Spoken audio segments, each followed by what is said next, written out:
la! Your dream vacation to Malaysia starts from ₹24,999 only with GT Holidays, South India's #1 travel brand. இளைஞர்களை ஒருங்கிணைச்சு எல்லாரையும் படிக்க வச்சு ஒரு நல்வழிப்படுத்தின ஒரு பெரிய ஆளுமை. இந்த இழப்பு வந்து எல்லாருக்குமே ஈடு செய்ய முடியாத இழப்பு. குறிப்பாக அந்த இளைஞர்கள் அவரோட இருந்தவங்க அவரால் இன்ஸ்பயர் ஆகி இன்னைக்கு வெவ்வேறு இடங்களில் படித்து பெரிய இடங்களில் இருக்கிற அந்த இளைஞர்களுக்கும் இன்னைக்கு அவரை ரோல் மாடலாக வச்சு படிச்சுக்கிட்டு இருக்கவங்களுக்கும் அது வந்து ஒரு ஈடு செய்ய முடியாத இழப்பு. இது ஏற்றுக்கொள்ள முடியாத ஒரு பெரிய மரணம். சார், அவருடைய உடலை வந்துட்டு அவருடைய கட்சி அலுவலகத்தில் வந்து அடக்கம் செய்ய விரும்புகிறாங்க. அரசு அனுமதிக்கிறதுனால நீதிமன்றத்தில் நாடி இருக்காங்க. எப்படி பார்க்குறீங்க? நீதிமன்றத்தில் நாடி இருக்கிறது சரியான ஜட்ஜ்மெண்ட் வரும்னு நினைக்கிறேன். இல்லை, அவங்களுடைய விருப்பம் என்னவோ அதை செய்கிறது தான் சரின்னு எனக்கு தோணுது. சார், இது ஒரு இயற்கை மரணம் இல்ல, இது வந்து ஒரு படுகொலையா பார்க்கப்படுகிறது. எப்படி சார் படுகொலை தான் அப்படி எப்படி சார் இந்த மாதிரியான கொலையை நீங்க ஒரு தலைவர், ஒரு கட்சியோட தலைவர், முக்கியமான ஆளுமைன்னு சொல்றீங்க, இந்த கொலை எப்படி? இது வன்மையா கண்டிக்கத்தக்கது தான். இந்த வன்முறை வந்து வன்மையா கண்டிக்கத்தக்கது. ஒரு ஒரு ஒரு கட்சியினுடைய மாநில தலைவர் அவருடைய மரணம் இப்படி நிகழ்றது வந்து உண்மையாக கண்டிக்கத்தக்கது. இந்த கொலை வழக்கில் வந்து உண்மையான குற்றவாளிகள் ஒன்றும் கைது செய்யலான்ற மாதிரி தகவல் வருது. ஆனால் காவல்துறை தரப்புல வந்து உண்மையான குற்றவாளி தான் சொல்றாங்க. எப்படி பார்க்குறீங்க? இல்லை, அது விசாரணையெல்லாம் நடந்து முடிஞ்ச போது நமக்கு தெரியும்.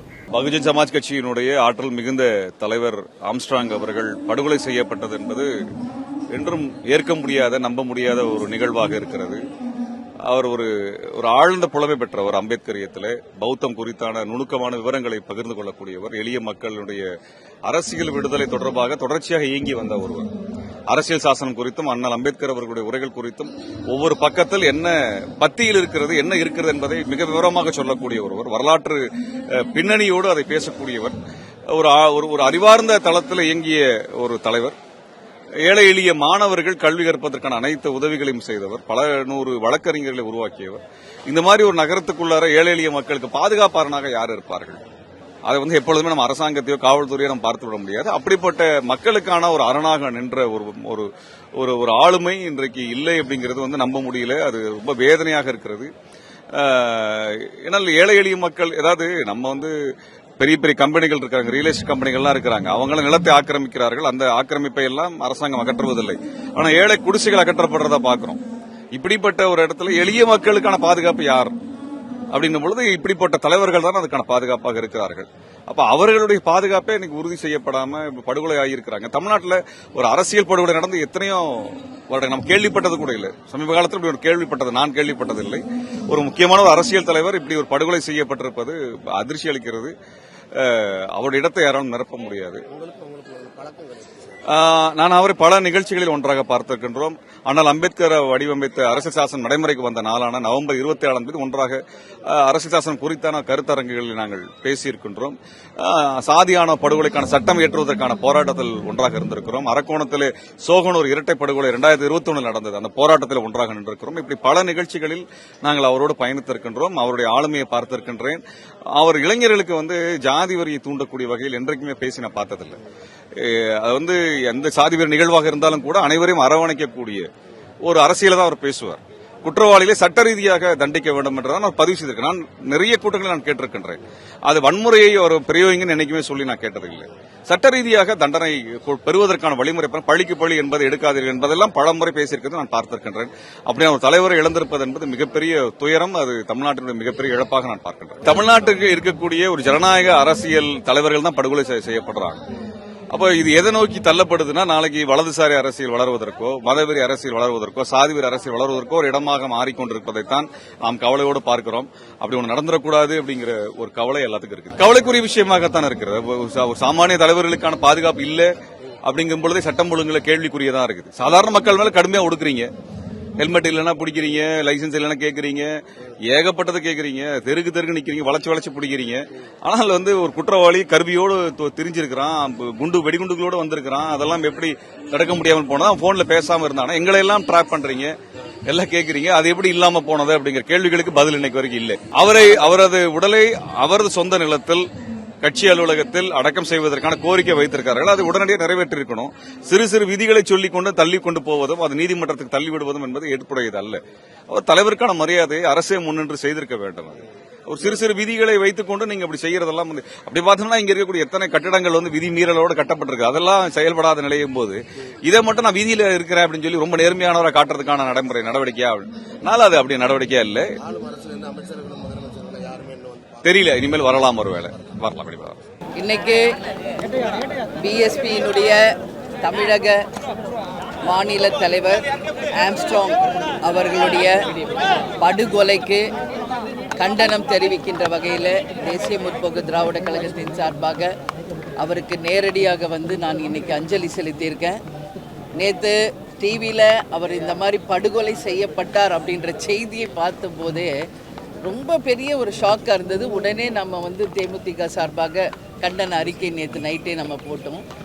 நான் என்ன ஒன்று சொல்ல வரேன்னா, இந்த 3 மாத காலத்தில் 6 படுகொலைகள் தமிழ்நாட்டில் நடந்திருக்கு. சட்டம் ஒழுங்கு மிகப்பெரிய ஒரு கேள்விக்குறியாக போயிட்டுருக்கு.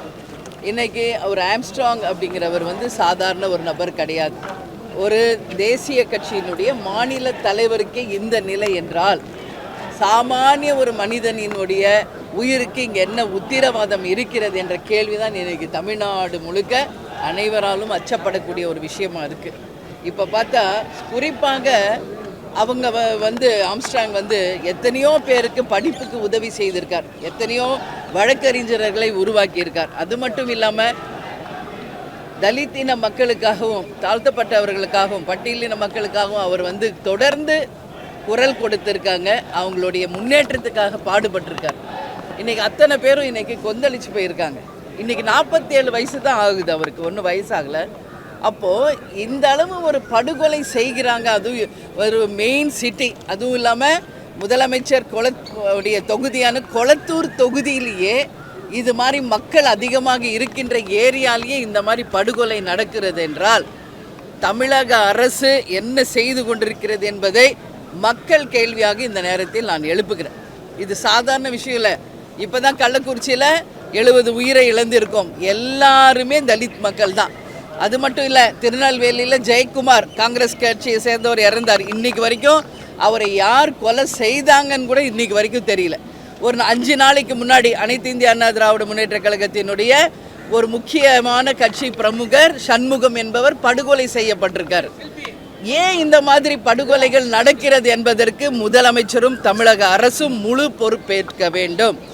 இன்னைக்கு அவருடைய அறிக்கையில் சொல்கிறாரு, நைட்டே 8 பேரை அரெஸ்ட் பண்ணிட்டோன்னு முதலமைச்சர் சொல்கிறாரு. ஆனால் இன்னைக்கு கைது செய்யப்பட்டவர்கள் அந்த விக்டிம்ஸ் என்ன சொல்கிறாங்கன்னா, நாங்களாக தான் போய் சரணடைந்தோமே ஒழிய எங்களை காவல்துறை ஒன்றும் கைது பண்ணலை அப்படின்னு யாருன்னா வாக்குமூலம் அவங்க கொடுக்குறாங்க கைது செய்யப்பட்ட நபர்கள். ஆனால் முதலமைச்சர் முக்கிய பொறுப்பில் இன்னைக்கு காவல்துறையை சட்டம் ஒழுங்கை தன் கையில் வைத்திருக்கும் முதலமைச்சர் அவர்கள் என்ன சொல்கிறாரு, நைட்டே எல்லாரையும் அரெஸ்ட் பண்ணிட்டோம் அப்படின்னு சொல்கிறார். இது எந்த வகையில் நியாயம் என்பதை மக்கள் கேள்வியாக நான் எழுப்புகிறேன். அது மட்டும் இல்லை, இன்றைக்கி பார்த்தோம்னா இந்த மாதிரி தொடர்ந்து படுகொலைகளும் கஞ்சா டாஸ்மாக்கு கள்ளச்சாராயத்தினால இன்றைக்கி தமிழ்நாட்டில் ஒட்டுமொத்தமாக சட்டம் ஒழுங்கு கேள்விக்குறியாக இருக்குது. இங்கே யாருக்குமே ஒரு பாதுகாப்பு இல்லாத ஒரு நிலைமை தான் இருக்கிறது என்பதை மன வருத்தத்தோடு நான் பதிய வைக்கிறேன். இன்றைக்கி ஒட்டுமொத்தமாக இன்றைக்கி திருமாவளவன் சகோதரர் திருமாவளவன் அவர்கள்லாம் வரும்போது இங்கே சொன்னாங்க, உண்மையில் கைது செய்யப்பட்டவர்கள் கொலைக்கு சம்பந்தம் இல்லாதவர்கள் என்று சொல்கிறாங்க. ஆனால் கொலைக்கு சம்பந்தப்பட்டவர்கள் அதை நாங்கள் தான் கொலை செய்தோம் முன்பகை காரணமாக அப்படின்னு சொல்கிறாங்க. நான் தேமுதிக சார்பாக நான் என்ன சொல்கிறேன்னா, ஒரு சிபிஐ நிச்சயமாக அமைக்க வேண்டும். உண்மையில் யார் இந்த கொலையை செய்தது என்பதை நிச்சயமாக மக்களுக்கு சொல்லணும். ஏன்னா இன்றைக்கி ஒட்டுமொத்த பட்டியலின மக்கள் இன்றைக்கி இந்த கொலையினால் மிகப்பெரிய அளவில் பாதிக்கப்பட்டிருக்காங்க. அதனால் நிச்சயமாக சிபிஐ வழக்கு பதிய வைத்து உண்மை குற்றவாளிகளை கொண்டு வர வேண்டும். ஒரு விஷயம் மட்டும் சொல்கிறேங்க, இங்கே நிறைய பசும்புலி போத்திய புலிகள் சுற்றிக்கிட்டு இருக்காங்க. எதுவுமே தெரியாத மாதிரி அப்பாவிகள் மாதிரி மொத்தத்தையுமே ஸ்கெட்ச் போட்டு இந்த மாதிரி வன்முறைகளை செய்பவர்கள் உண்மையிலேயே அது எவ்வளோ பெரிய அரசியல்வாதியாக இருந்தாலும் சரி, எவ்வளோ பெரிய அரசியல் பின்புலமாக இருந்தாலும் ஒரு மனிதனுடைய உயிரை எடுக்கின்ற உரிமை கடவுளை தவிர இங்கே யாருக்குமே கிடையாது என்பதை நான் வன்மையாக கண்டிக்கிறேன்.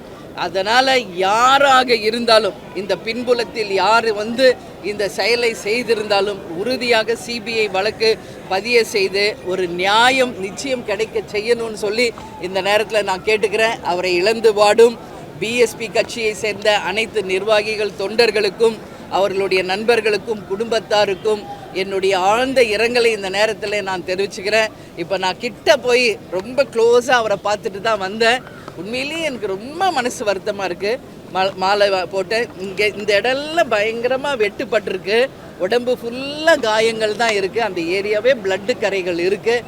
பார்க்கவே ரொம்ப மனசுக்கு சங்கடமாக இருக்குது. வெட்டுறவங்க மட்டும் என்ன 1000 வருஷமாக வாழ போகிறாங்க? எல்லாருமே நம்ம மனிதர்கள் தானே. ஏன் இந்த சிந்தனை இங்கே இல்லை என்று தான் எனக்கு ரொம்ப மனசு கஷ்டமாக இருக்குது. இது மாதிரி இனி ஒரு சாவு தமிழ்நாட்டில் நடக்காத வண்ணம் முதலமைச்சர் அவர்கள் தான் இரும்பு கரம் கொண்டு சட்டம் ஒழுங்கை சரி செய்ய வேண்டும் என்று கேட்டுக்கொள்கிறேன். Hola! Your train vacation to Malaysia starts from ₹24,999 only with GT Holidays, South India's #1 travel brand.